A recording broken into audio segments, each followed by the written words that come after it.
महाराष्ट्र भारतीय जनता पार्टीचे अध्यक्ष आदरणीय चंद्रशेखर बावनकुळे, महाराष्ट्राच्या विधिमंडळामध्ये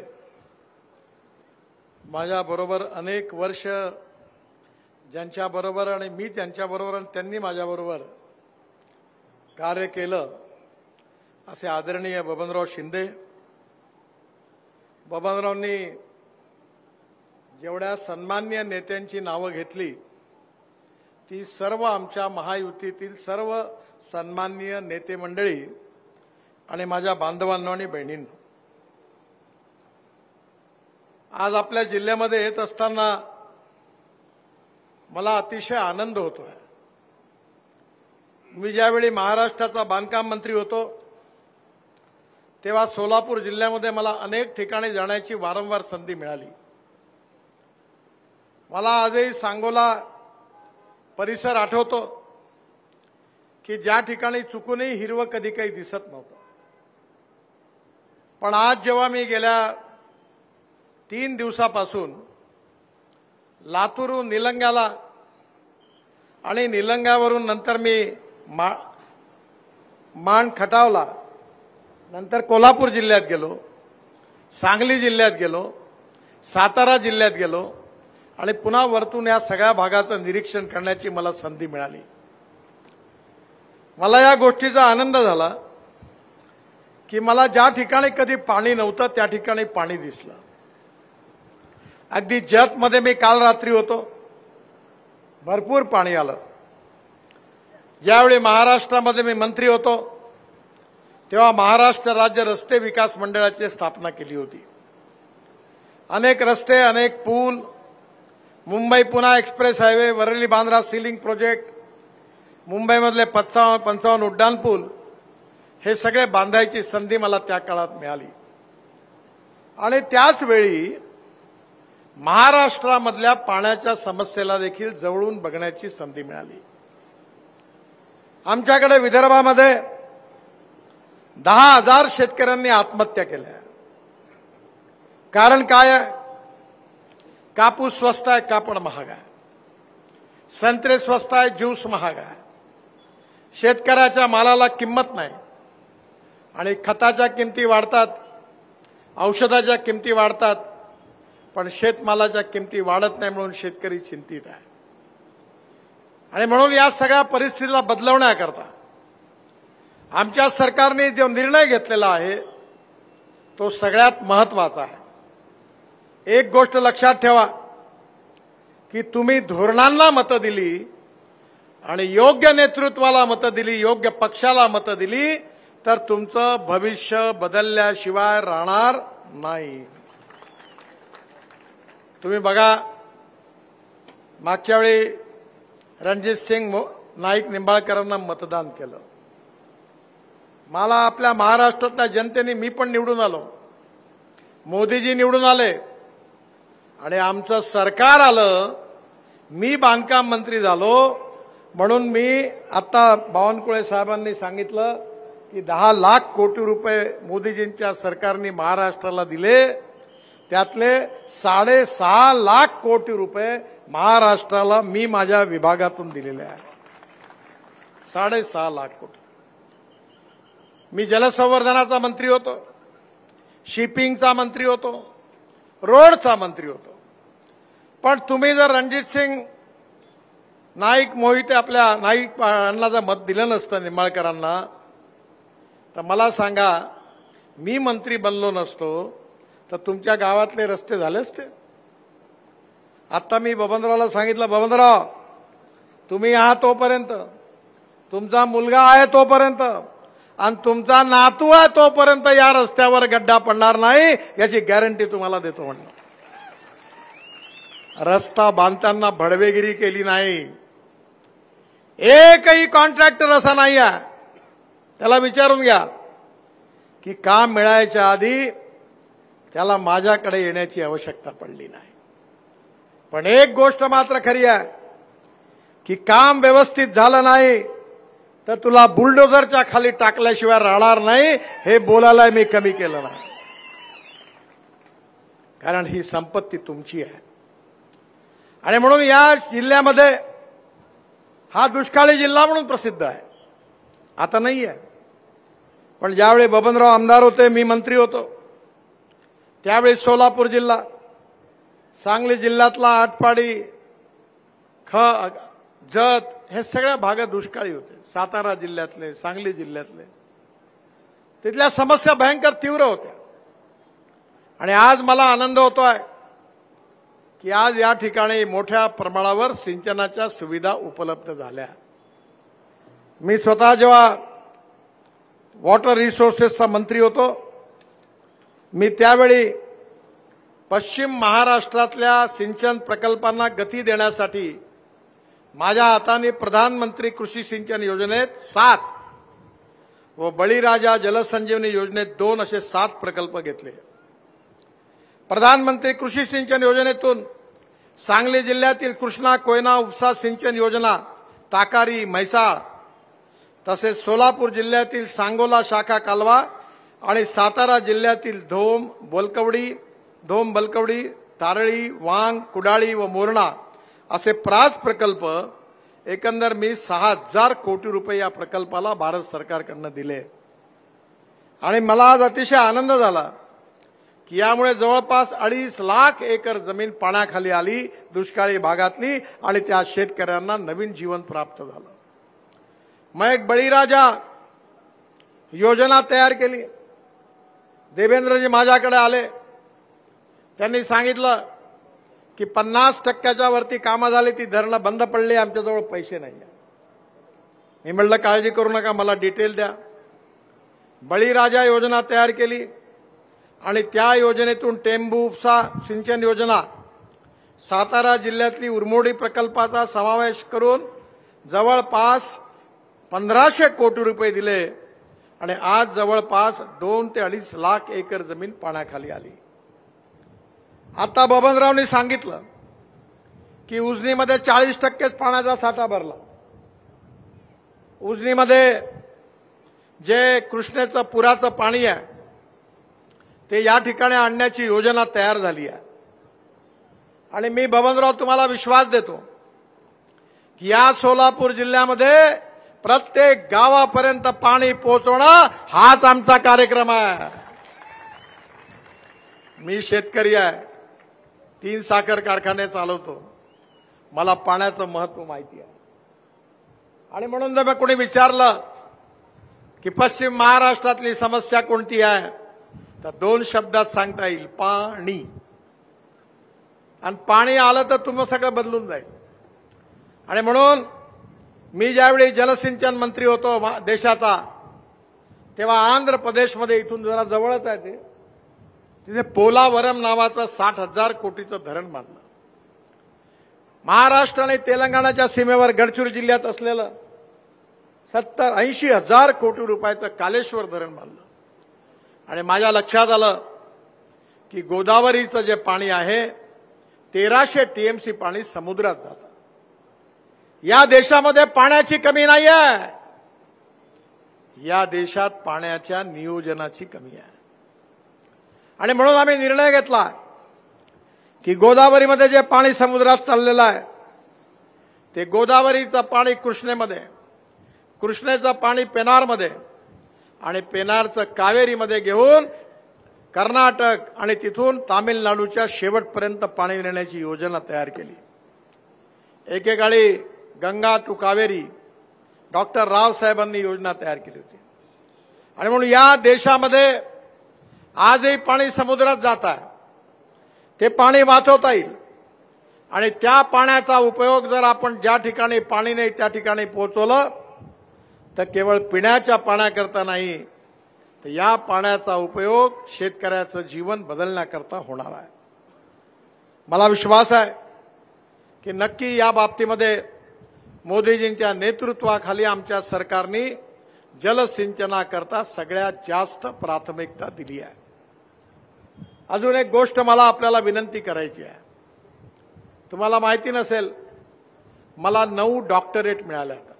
डिलीट्स, पंजाबराव कृषी विद्यापीठ अकोल्याची मिळाली, रामानंद तीर्थ विद्यापीठ नांदेडची मिळाली, बाबासाहेब आंबेडकर युनिव्हर्सिटी मराठवाडा औरंगाबाद त्याची मिळाली, महात्मा ज्योतिबा फुले राहुरी त्याची मिळाली, आणि आता परभणीची पण मिळाली. मला घ्यायला जायला वेळ मिळाला नाही. आणि याच्या व्यतिरिक्त देशातल्या अजून 4 डिलीट्स मिळाल्या, डॉक्टरेट्स मिळाल्या. पण या 4 ज्या मिळाल्या त्या मला कृषी विज्ञानामध्ये मिळाल्या. आणि मी आता बबनरावना एक विनंती करणार आहे की तुम्ही आता सिनियर आहात, तुमच्या आयुष्यामध्ये तुम्ही या जलसंवर्धनाकरता वेळ द्या. सोपी गोष्ट आहे. धावणाऱ्या पाण्याला चालायला लावा, चालणाऱ्या पाण्याला थांबायला लावा, आणि थांबलेल्या पाण्याला जमिनीला प्यायला लावा. गावातलं पाणी गावात, घरातलं पाणी घरात, शेतातलं पाणी शेतात. तुम्ही बघा, आपल्याकडे अनेक लोक नोकरी करतात. नोकरी करताना काय करतात? प्रॉव्हिडंट फंड बाकीच्या तर पैसे जमा होतातच, पण दर महिन्याला बँकेमध्ये पैसे डिपॉझिट करतात. आणि रिटायर्ड झाल्यानंतर त्या पैशाच्या व्याजाच्या भरोश्यावर आपला उदरनिर्वाह चालवतात. मग जर पैसे डिपॉझिट करता येतात तर पाणी डिपॉझिट नाही करता येत का? करतायत. आणि म्हणून मी 1000 तलाव बांधले अमृत सरोवर. मी तुम्हाला एक कधी मिळालं तर जाऊन या. बुलढाणा ते अजिंठा या रस्त्यावर नदी नाल्यांचं खोलीकरण केलं, तलावाचं खोलीकरण केलं. तो सगळा गाळ मटेरियल रोडमध्ये वापरलं, फुकटात करून दिलं. त्या भागातले 16,000 धनगर समाजाचे लोक मार्च एप्रिल मे मध्ये प्यायला पाणी नसल्यामुळे गाव सोडून जायचे. गेल्या 2 वर्षापासून एकही माणूस गाव सोडत नाही. 2 पिकं झाले, 22,000 विहिरी चार्ज झाल्या, आणि 19% वर असणारं सिंचन 47% वर पोहोचलं. मी आपल्या भागामध्ये पण पालखी मार्ग करत असताना अनेक ठिकाणी अनेक तलावाचं खोलीकरण, रुंदीकरण केलं. धर्मपुरी लोणंद पालखी मार्ग तालुका फलटण 6 तलाव, कोरेगाव, नांदल, कारंडे वस्ती, जावळी, नेलदरा, नांदल, कारंडे वस्ती, बरड, नंतर जावळी, रावदरा या ठिकाणी केलं. सोलापूर, मंगळवेढा नको या ठिकाणी 10 ठिकाणी तलावाचं खोलीकरण करून 7 लाख क्युबिक मीटर मटेरियल बाहेर काढलं आणि पाण्याचं स्टोरेज निर्माण केलं. चिंचोली तलाव, वसूद, सांगोला 3 ठिकाणी, वाटंबरे, अकातपूर, बर्लेवाडी, चांदोलेवाडी, तांडे, पुजारी, कमलापूर, अकोला, पाझर तलाव हे केले. असे अनेक माझ्याजवळ लिस्ट आहे. आणि येणाऱ्या काळामध्ये महत्वाची गोष्ट ही आहे की धरणामधला आणि तलावामधला गाळ काढून वॉटर स्टोरेज कॅपॅसिटी वाढवली पाहिजे. उजनी धरणामध्ये खूप गाळ भरलेला. मी होतो तेव्हापासून विषय सुरू होता. आणि म्हणून येणाऱ्या काळामध्ये धरणाचा गाळ जर आपण बाहेर काढला तर धरणाच्या पाण्याची क्षमता वाढणार आहे, आणि ती जर वाढली तर पाणी आपल्याला उपलब्ध होणार आहे. पुराचं पाणी जे आहे ते डायव्हर्ट करून आपण जसं आणतो आहे तसं गाळ काढून आपण धरणाची स्टोरेज कॅपॅसिटी वाढवून आणि जलसंवर्धनाच्या कामातून काम केलं तर आपलं भविष्य बदलल्याशिवाय राहणार नाही. मी तर विदर्भातला आहे. माझी 60 एकर शेती आहे, आणि आमची तुमच्यासारखी नाही आहे ऊसाची शेती. तुमचे कारखाने बबनराव भाग्यवान आहे, सगळे मेरिट मधले स्टुडंट आहे. मराठवाड्यामध्ये फर्स्ट क्लास मधले आहे, आणि विदर्भात एवढी बोंब आहे का जे 100% नापास झाले त्याची शाळा आहे.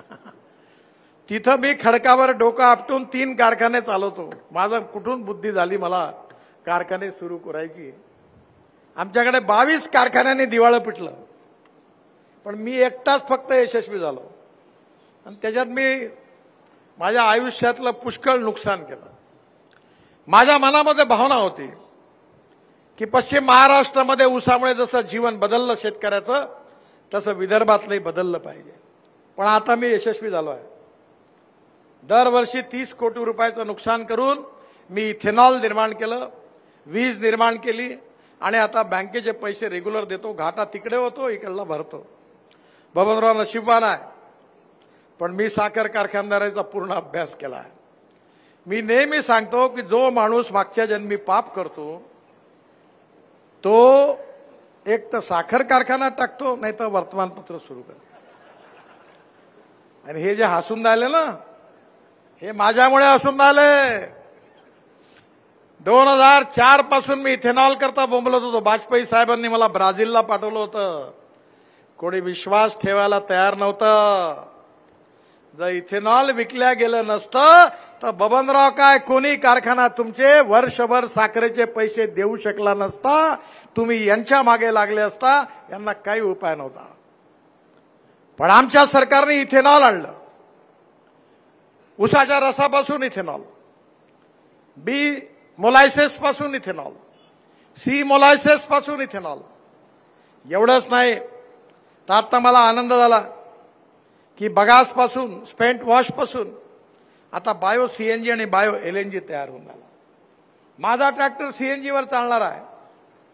आणि येणाऱ्या काळामध्ये आपला शेतकरी केवळ अन्नदाता नाही. जे विचारतात त्यांना हा प्रश्न विचारा की पवार साहेब तुम्ही कृषी मंत्री होते, काय झालं इथेनॉलचं? प्रफुल्ल पटेल हेवी इंडस्ट्रीज मंत्री होते त्या काळात. मी त्यांच्याकडे चकरा मारायचो. पवार साहेब म्हणले तू म्हणतो ते बरोबर आहे, पण या काँग्रेसच्या सरकारमध्ये कोणी ऐकायलाच तयार नाही अशी स्थिती आहे. आमचं सरकार आलं, मोदीजींनी माझ्यावर जबाबदारी दिली. मी इथेनॉलचं धोरण ठरवलं आणि आज देशामध्ये सगळीकडे इथेनॉल आहे आणि शेतकऱ्याला त्यातून एक नवीन जीवन मिळालं. थोड्याशा अडचणी आल्यात, पण इलेक्शन संपल्यावर इथेनॉलच्या अडचणी सगळ्या सुटतील हा विश्वास मी आपल्या सगळ्यांना देतो. आपली समस्या काय? आपण ग्लोबल इकॉनॉमीमध्ये आहोत. काही गोष्टी आपल्या शेतकरी बंधूंनो आपण समजून घ्या. शरद जोशी साहेब सांगत होते की साखरेचा भाव ब्राझीलमध्ये ठरतो, मक्याचा भाव अमेरिकेत ठरतो, सोयाबीनचा भाव अर्जेंटिनात ठरतो, तेलाचा भाव मलेशियात ठरतो. डिमांड अँड सप्लाय, शॉर्टेज किती आहे, सरप्लस किती आहे, याच्यावर मार्केट निश्चित होतं. आज काय स्थिती आहे? थोडंसं साखरेला आता एक्सपोर्टमध्ये किंमत आहे, कारण ब्राझीलमध्ये नापिकी झाली. नाही तर दरवर्षी कशी स्थिती होती? साखर सरप्लस, मका सरप्लस, गहू सरप्लस, तांदूळ सरप्लस. पंजाब हरियाणामध्ये रेल्वेच्या प्लॅटफॉर्मवर तांदूळ आणि गहू ताडपत्र्या टाकून आपण ठेवले. म्हणजे आपली समस्या होती फूड ग्रेन, अन्नधान्य सरप्लस. सरकारने पॉलिसी आणली. आता तांदूळापासून इथेनॉल तयार होतं, गव्हापासून होतं, मक्यापासून होतं, बांबूपासून होतं, राईस स्ट्रॉ, बगास, सोयाबीनचं कुटार, ज्वारीची फळं याच्यापासून होतं. नुमालीगड म्हणून आसाममध्ये जागा आहे, तिकडे बांबू आहे. बांबूपासून इथेनॉल तयार होतं. आणि आता एवढंच नाही तर बबनरावांना माझी विनंती आहे, इथेनॉलवर थांबू नका. आता सरकारने नवीन धोरण स्वीकारलं आहे की आपला शेतकरी हा केवळ अन्नदाता नाही, हा ऊर्जादाता झाला. वीज तयार झाली, इंधनदाता झाला, इथेनॉल तयार झालं. आता 8 प्रकल्प मी स्वतः सुरू केले पंजाब हरियाणात की हे जे परली राईस स्ट्रॉ जाळायचे त्याच्यापासून डांबर तयार होते, बिटुमिन. बायोटेक्नॉलॉजीचा उपयोग करून बायोमास वाढवायचा आणि बायोमास बायोडायजेस्टरमध्ये टाकून सीएनजी एलएनजी तयार करायचं, डांबर तयार करायचं, ही योजना सुरू झाली. आणि एवढंच नाही तर केवळ इथं डांबर दाता नाही तर शेतकरी आता हवाई इंधन दाता झाला. स्पाइस जेटचं विमान डेहराडूनवरून दिल्लीपर्यंत मी स्वतः इनिशिएटिव्ह घेऊन आणलं, यशस्वी चाचणी झाली. टाटाने एअर एशियाचं विमान 100% शेतकऱ्यांनी तयार केलेल्या इंधनावर ते विमानाची ट्रायल यशस्वी झाली. त्यामुळे आता तो दिवस दूर नाही आहे की शेतकरी आता विमानाचं हवाई इंधन तयार कर. आणि म्हणून माझी आपल्याला विनंती आहे की ही जी धोरणं बदलली, कशामुळे बदलली? आज तुमच्या भागात मला माहिती नाही तुम्ही ड्रोननी स्प्रेइंग करता की नाही करता. एक अमेरिकेतला सायंटिस्ट माझ्याकडे आला, त्याने मला सांगितलं की मी नॅनो युरिया आणि नॅनो मिश्र खत तयार केलेलं आहे. मी त्याचे रिपोर्ट्स पाहिले. भारतीय मुलगा होता. मोदीजींना पत्र लिहिलं, त्याला पाठवलं. आज इफ्को आणि आरसीएफ नॅनो युरिया तयार करताय. मला यावर्षी 88 टन ऊस झाला एकरात. आमच्याकडे 40च्या वरती होतच नव्हता. पण यावेळी मी ड्रोनमधून स्प्रेइंग केलं. जर आपण पिकाला युरिया आणि मिश्र खत फेकलं हाताने तर 75% वेस्ट होतं आणि 25% पिकाला मिळतं. पण जर आपण नॅनो युरिया आणि मिश्र खत जर ड्रोनमधून स्प्रे केलं तर 75% पिकांना मिळतं आणि 25% वेस्ट होतं. म्हणजे एकरी 8 पोते खत वापरायच्या ऐवजी 4 बॉटलमध्ये काम होतं. 4 बॉटलमध्ये. मी अनेक प्रयोग करतो. मी आमच्याकडे तिरुपतीवरून 4 ट्रक केस विकत घेतो. तिथे लोक मुंडन करतात, ते लिलाव होतो आणि त्या केसापासून माझ्याकडे कारखान्यात एक कारखाना आहे, अॅमिनो ऍसिड तयार करतो. अॅमिनो ऍसिड बेस मायक्रोन्यूट्रियन्स तयार करतो आणि त्या केसावर एवढं जोरदार आहे की जेव्हा फुलावर वापरा असा एकदम बार येतो की शेतकऱ्यांना स्वस्तात खतं औषधं मिळाली पाहिजे. To save money is to earn money. आणि म्हणून नॅनो युरिया आणला आपण. 15,000 महिला बचत गटांना आपण ड्रोन विकत घेऊन दिले. माझी तर विनंती आहे बबनरावांना की 2 गोष्टी करा. मी स्वतः महाराष्ट्राकरता पूर्ण मागे लागून 1000 हार्वेस्टर मंजूर करून दिले आणि ते हार्वेस्टर मंजूर करून दिले याकरता की ऊस तोडणीची समस्या आहे. आणि म्हणून येणाऱ्या काळामध्ये ड्रोन, हार्वेस्टर आणि माझ्याकडे आता इलेक्ट्रॉनिक बैलजोडी आली आहे. ती खुपरण करते, कचरा काढते, स्प्रे मारते, इलेक्ट्रॉनिक मोबाईलवर. आणि म्हणून शेतीमध्ये आता तंत्रज्ञानाचा उपयोग केला पाहिजे. मी नेहमी 2 गोष्टी विशेषतः तरुण मुलांना सांगत असतो. माझा यूट्यूब आणि सोशल मीडियाचा इन्कम 3 लाख रुपये महिना. जगात मला माझे भाषणं पोहोचतात. युनिव्हर्सिटीमध्ये वगैरे इंग्लिशमध्ये बोलतो तो, ते अमेरिकेत जातात, जगात जातात. मी काय सांगतो की innovation, entrepreneurship, science, technology, research, skilled and successful practices, याला आपण काय म्हणतो, ज्ञान, नॉलेज आणि conversion of knowledge into wealth, हे आपलं भविष्य आहे. Knowledge into wealth. आणि दुसरी गोष्ट म्हणजे conversion of waste into wealth. कोणी माणूस वेस्ट नाही, कोणी पदार्थ वेस्ट नाही. मी आमच्या नागपूर शहरामध्ये 7 वर्षापासून टॉयलेटचं पाणी विकतो. आम्ही विकतो, महानगरपालिका. किती रुपये मिळतात? 300 कोटी रुपये. टॉयलेटचं पाणी विकून 300 कोटी रुपये मिळतात. टेक्नॉलॉजी पाहिजे. आणि त्यामुळे आता येणाऱ्या काळात शेतकरी केवळ हवाई इंधनावर नाही तर ग्रीन हायड्रोजन हा शेतकरी तयार करेल. आणि माझ्याकडे हायड्रोजनची गाडी आहे दिल्लीत. त्याला विश्वास नाही ते बघायला या, मर्सिडीजपेक्षा चांगली आहे. हायड्रोजनवर चालते. आपल्या कारखान्यामध्ये जे वेस्ट वॉटर आहे त्याच्यापासून आता आपण ग्रीन हायड्रोजन तयार करू आणि त्या ग्रीन हायड्रोजनवर आपली ट्रॅक्टर, आपल्या ट्रक, आपल्या बसेस, आपल्या स्कूटर त्याच्यावर चालतील. फार्मास्युटिकल केमिकल इंडस्ट्री चालतील. शेताच्या बाजूला तुम्ही हायड्रोजन तयार कराल आणि बाजूला पेट्रोल पंपासारखं फिलिंग स्टेशन राहील आणि तुम्हाला लाखो रुपये मिळतील असं स्वप्न आम्ही बघणाऱ्यापैकी आहोत. स्वप्न दाखवणारे लोक, नेते लोकांना आवडतात, पण स्वप्न पूर्ण नाही झाली तर त्यांना झुडपल्याशिवाय लोक राहत नाही. पण मी स्वप्न दाखवणारा नेता नाही आहे, फोकनाड मारणारा नाही आहे. मी नेहमी या पत्रकारांना सांगतो, हाय कोय मायका लाल, की आजपर्यंत मी जेवढ्या घोषणा केल्या ते काम नाही झालं ते सांग. तर ब्रेकिंग न्यूज लावून टाक. आता एवढ्या मागण्या मला बबनरावने दिल्या पण मी एकावरही बोललो नाही. मी प्रयत्न करणार आहे, पण जोपर्यंत पक्क होत नाही तोपर्यंत घोषणा करायच्या नाही. तुमच्याकडे पश्चिम महाराष्ट्रात हे टेंबून म्हैसाळचे 12 वेळा भूमिपूजन झाली, 12 वेळा. काहीच झालं नाही, पाळला नाही हल्ला. लग्न झालं पण पाळला नाही हल्ला. असं वांजोटं काम आपल्याला करायचं नाही. जो बोलेंगे वही करेंगे, जो करेंगे वही कहेंगे, याच्यावर आमचा विश्वास आहे. आणि म्हणून मी तुम्हाला विश्वासाने सांगतो की येणाऱ्या काळामध्ये गावं समृद्ध संपन्न झाली पाहिजे. शेतकऱ्याच्या तरुण मुलाच्या हाताला काम मिळालं पाहिजे.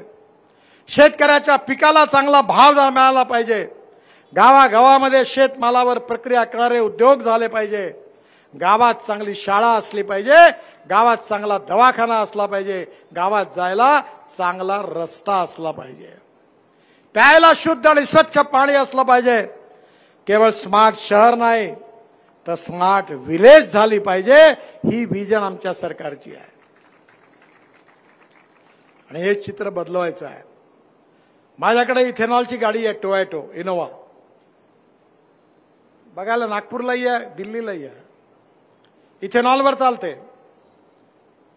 60% वीज तयार करते आणि ॲव्हरेजची तुलना केली तर 25 रुपये लिटर पेट्रोलचा भाव आहे. आता मी Z+ सिक्युरिटीमध्ये आहे तर मला ते बुलेट प्रूफ गाडी आहे, पण मी आपल्या ग्रीन फ्युएलचा प्रचार करायला इथेनॉलच्या गाडीत फिरतो. इलेक्ट्रिक मी आणले व्हेकल, मीच ट्रान्सपोर्ट मंत्री आहे. Electric bus, electric car, electric scooter आली, पॉप्युलर झाली. आता हायड्रोजनच्या गाड्या येणार, इथेनॉलच्या गाड्या येणार. TVS, बजाज, हिरो, होंडा यांनी माझ्या आग्रहाखातर 100% इथेनॉलवर चालणाऱ्या बाईक आणि स्कूटर ऑटो रिक्षा तयार केल्या. माझी बबनरावला विनंती आहे की कारखान्यावर इथेनॉलचा पंप टाका. आता इंडियन ऑइल 300 पंप इथेनॉलचे टाकणार आहे देशात माझ्याच मागणीवर. आणि या गावात जेवढे शेतकऱ्याचे तरुण मुलं आहेत त्यांना 120 रुपयाचं इम्पोर्टेड पेट्रोल घ्यायची गरज नाही, तर 60 रुपयाच्या इथेनॉलवर त्यांची पैशाची बचत. शेतकऱ्याचं इथेनॉल विकल्या जाईल, पेट्रोलची आयात बंद होईल. 16 लाख कोटी रुपयाचं पेट्रोल डिझेल आपण आयात करतो आणि हे त्यातले 8 ते 10 लाख कोटी रुपये शेतकऱ्याच्या घरात जातील आणि शेतकरी समृद्ध संपन्न होईल. हे आहे आमचा कार्यक्रम आहे.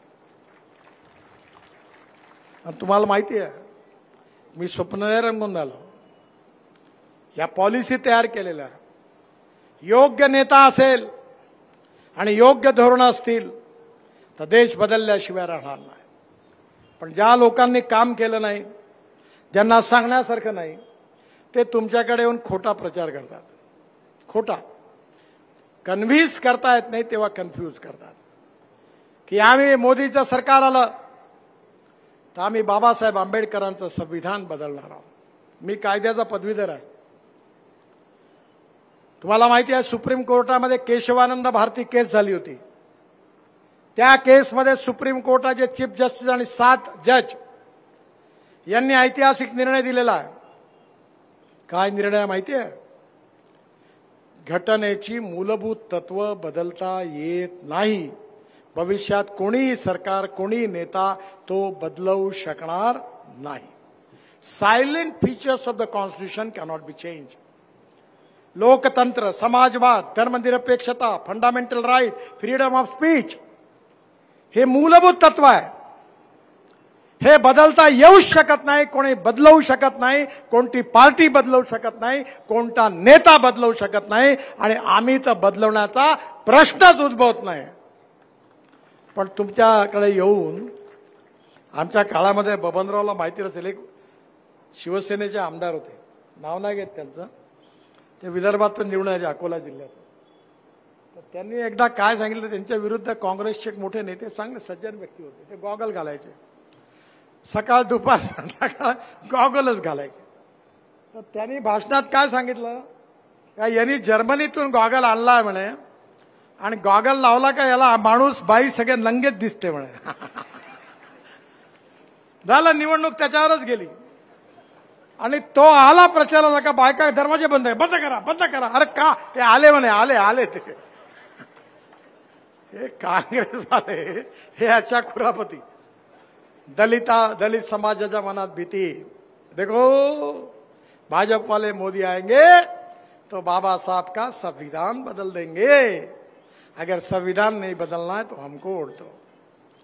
मुसलमानांना सांगतात ये बीजेपी वाले बड़े खतरनाक है, ये चुन कर आएंगे तो आपको पाकिस्तान भिजवा देंगे। सुरक्षित रहना है तो पंजे पर मुहर लगाओ। मला सांगा, आम्ही एवढ्या योजना तयार केल्या, आयुष्य योजना तयार केली, वयोश्री योजना तयार केली, गॅस सिलेंडर वाटले। कधी दल या बावनकुळे साहेबांनी वाचलं किती लोकांना काय दिलं? कधी भेदभाव केला? दलित मुसलमानांची नावं काढून टाकली यादीतून, असं एक तरी उदाहरण आहे? मी तर भयंकर कट्टर आहो। मी पण लोकसभा लढतो, लोकांना फोकाणा मारत नाही, खोटे आश्वासन देत नाही, पटेल तेच करतो। मी यावेळी नारा दिला होता, जो करेगी जात की बात उसको कसके पडेगी लात। माझ्यात हिम्मत आहे, मला सगळ्यांनी मतं दिली। मी सांगितलं माणूस हा जातीने मोठा नसतो, माणूस हा गुणांनी मोठा असतो। या समाजातली छुवाछूत, अस्पृश्यता, जातीयता समूळ नष्ट करू आणि आर्थिक समता आणि सामाजिक समता प्रस्थापित करून बाबासाहेब आंबेडकर, महात्मा ज्योतिबा फुले, छत्रपती शिवाजी महाराजांच्या स्वप्नातली शिवशाही आम्ही निर्माण करू, हे आम्ही बाळगलं। शिवाजी महाराजांनी आपल्या अनेक लढायांमध्ये कधी मस्जिद पाडली, कधी नाही पाडली, परस्त्रीचा अपमान केला, कधी नाही केला। उलट ज्यावेळी राज्य जिंकलं त्यावेळी ज्या आया बहिणी होत्या त्यांना ओटी भरून त्यांना सुखरूप पुन्हा आपल्या घरी पोहोचवलं, ते छत्रपती शिवाजी महाराज। यशवंत, कीर्तिवंत, वरदवंत, सामर्थ्यवंत, जाणता राजा, निश्चयाचा महामेरू, बहुत जनासी आधारू, अखंड स्थितीचा नेदारू, श्रीमंत योगी, हे शिवाजी महाराज आम्हाला आमच्या आई वडिलांपेक्षाही प्रिय आहे। दिल्लीमध्ये माझ्या ऑफिसमध्ये माझ्या आई वडिलांचा फोटो नाही, पण शिवाजी महाराजांचा फोटो आहे। माझ्या घरातल्या ऑफिसमध्ये शिवाजी महाराजांचा फोटो आहे। त्या छत्रपती शिवाजी महाराजांची शिवशाही या देशात आम्हाला आणायची आहे, रामराज्य आणायचं आहे। आपल्या देशाला भय, भूक, आतंक, भ्रष्टाचारापासून मुक्त करायचं आहे। तरुण मुलाच्या हाताला काम द्यायचं आहे। शेतकरी, शेतमजुराला समृद्ध संपन्न करायचं आहे। आज आपल्या गावातली लोक मुंबई, पुणे, दिल्ली, बेंगलोर, कलकत्ता, नागपूर, पुणे तिकडे गेली। माझ्यावर विश्वास ठेवा, जर आपण आमच्या सरकारला निवडून दिलं तर आम्ही असे धोरण राबवणार आहोत, अशा पॉलिसी करणार आहोत की तुमचे मुंबई, पुण्यात गेलेले मुलं पुन्हा टेंभुर्णीकडे चलो गाव की ओर म्हणून पुन्हा वापस आल्याशिवाय राहणार नाही। शेतकरी एअर कंडिशन बंगल्यात राहील, इथेनॉलवर चालणाऱ्या गाडीत फिरेल आणि सोलर पंपातून आलेल्या विजेवर 8 तास पंप चालेल, विजेचं बिल नाही। असा भारत घडवायचा आहे। $5 ट्रिलियन इकॉनॉमी बनवायची आहे। भारताला विश्वगुरू बनवायचं आहे। भारताला जगातली तिसरी अर्थव्यवस्था बनवायचं आहे। आणि हे जर बनवायचं असेल आणि आपलं भविष्य बदलवायचं असेल तर योग्य सरकार आणि योग्य नेतृत्व असेल तरच बदलेल। तुम्ही जर चुकी केली तर गडबड होईल। मी एकाला विचारलं, हार्टचं ऑपरेशन करायचं आहे, तेव्हा तू म्हणते चांगला डॉक्टर पाहिजे, तुझ्या जातवाल्याकडे कोण नाही जात? तू जा ना त्याच्याकडे, चांगला डॉक्टर पाहिजे। हॉटेलमध्ये खाल्ल्या जायचं असेल कोणी चालते तुम्हाला? नाही, इथलं बेस्ट टाइम ते मिसळ, हे चांगलं आहे, तेव्हा नाही पाहत कोण्या जातीचा आहे। मग मतं देताना याचा काय विचार करता? जात, पंथ, धर्म, भाषा, सेक्स याच्या वरती उठून आपल्या भविष्याचा विचार करा। आपल्या गावातली गरिबी, भूकमरी, बेरोजगारी कशी दूर करता येईल त्याचा विचार करा। आपला सर्वांगीण विकास कसा होईल याचा विचार करा। आणि ते जर करायचं असेल तर मोदीजींच्या नेतृत्वाखाली पुन्हा एकदा एनडीए, भारतीय जनता पार्टीचं सरकार निवडून आणा। आणि ते जर निवडून आणायचं असेल तर रणजितसिंग नाईक निंबाळकर यांच्या कमळाच्या फुलाची बटन दाबा, त्यांना विजयी करा, मोदीजींना देशाचा प्रधानमंत्री करा। जे काँग्रेसने 60 वर्षात केलं नाही ते आम्ही 10 वर्षात करून दाखवलं। जे केलं वो तो केवल न्यूज़रील थी, सही फिल्म शुरू होना बाकी है। तुम्ही जर आम्हाला आशीर्वाद दिले तर हे बदलतं चित्र तुम्ही 10 वर्षात पुढल्या बघाल आणि भारत विश्वगुरु बनेल, जगातली महाशक्ती बनेल. त्याकरता तुम्ही रणजित सिंग नाईक निंबाळकरांना आशीर्वाद द्या, आम्हाला सगळ्यांना आशीर्वाद द्या अशी विनंती करतो. आणि एवढ्या उन्हात तुम्ही या ठिकाणी माझं भाषण, आमची सभा ऐकण्याकरता उपस्थित आहात. तुमचे खूप खूप आभार मानतो. आम्हाला उशीर झाला याबद्दल क्षमा मागतो. आणि माझ्याबरोबर जोरदार म्हणा, भारत माता की, भारत माता की, भारत माता की. नमस्कार. लोकप्रिय नेतृत्व सन्माननीय नामदार नितीनजी गडकरी साहेबांनी या सभेला संबोधित केलं. आणि यानंतर भारतीय जनता पार्टीच्या वतीनं योगेशजी पाटील, योगेशजी बोबडे आणि दत्ताजी जाधव यांच्या शुभ हस्ते सन्माननीय नामदार नितीनजी गडकरी साहेब यांचा सन्मान होतोय. यानंतर सुहास काका पाटील यांना मी विनंती करते त्यांनी कार्यक्रमाचं आभार प्रदर्शन व्यक्त करावं. सुहास काका पाटील यांना मी आमंत्रित करते.